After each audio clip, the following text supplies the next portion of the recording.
उद्गम स्थानांतरण transfer of learning. जब कोई एक सीखा हुआ ज्ञान दूसरे सीखे हुए ज्ञान में कार्य में काम आता है तो उसे सीखने का स्थानांतरण कहते हैं। जैसे साइकिल चलाने का ज्ञान मोटरसाइकिल चलाने में सहयोग होता है, उसी प्रकार सीखने का कौशल कहते हैं। ट्रक चलाने में सीखा गया कौशल कार चलाने की प्रक्रिया को प्रभावित करता है। सीखना स्थानांतरण कहलाता है। सीखना स्थानांतरण निम्न प्रकार का होता है। धनात्मक स्थानांतरण। धनात्मक स्थानांतरण पूर्व ज्ञान, अनुभव अथवा प्रशिक्षण नई बातों को सीखने में सहायक प्रदान करता है। किसी कार्य को करने का ज्ञान, योग्यता अथवा अनुभव जब अन्य कार्यों को करने में सहायक होता है तब इसे सीखने का धनात्मक स्थानांतरण कहा जाता है। जैसे हिंदी भाषा सीखने के लिए संस्कृत भाषा सीखने में सहायता प्रदान करने का कारण होता है, धनात्मक स्थानांतरण कहा जाता है। जैसे एक समय में सीखा हुआ ज्ञान दूसरे समय में सीखे हुए ज्ञान में सहयोग प्रदान करता है, सीखने का स्थानांतरण कहते हैं। ऋणात्मक स्थानांतरण किसी कार्य को करने का ज्ञान, योग्यता अथवा अनुभव जब दूसरे कार्य करने में घातक सिद्ध होता है, अर्थात जब किसी दूसरे कार्य करने में बाधा उत्पन्न करता है तो उसे सीखने का स्थानांतरण ऋणात्मक स्थानांतरण कहते हैं। शून्यात्मक स्थानांतरण सीखने की प्रक्रिया में जब पूर्व ज्ञान ना तो किसी में सहयोग प्रदान करता है ना ही किसी प्रकार की बाधा उत्पन्न करता है तो सीखने का शून्य स्थानांतरण पाया जाता है।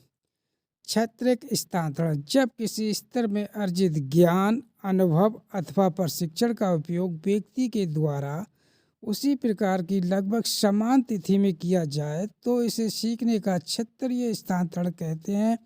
गणित में जोड़ घटाने के प्रश्नों को हल करने का अभ्यास उसी के विज्ञान के अन्य प्रश्नों को हल करने में काम आता है। लर्निंग डिसेबल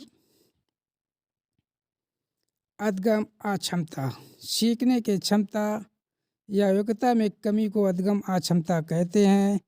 एक चर अवस्था है।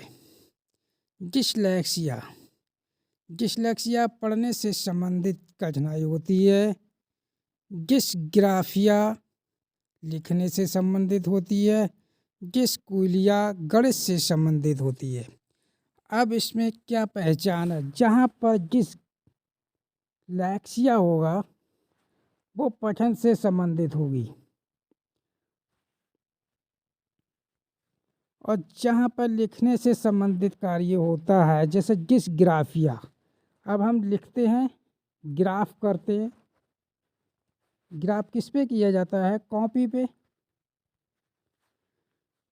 जब कॉपी पे ग्राफ करते हैं तो किसी प्रकार का एक चित्र बनता है। इसी से हम समझ सकते हैं डिसग्राफिया। डिसग्राफिया मतलब होता है लिखने से संबंधित।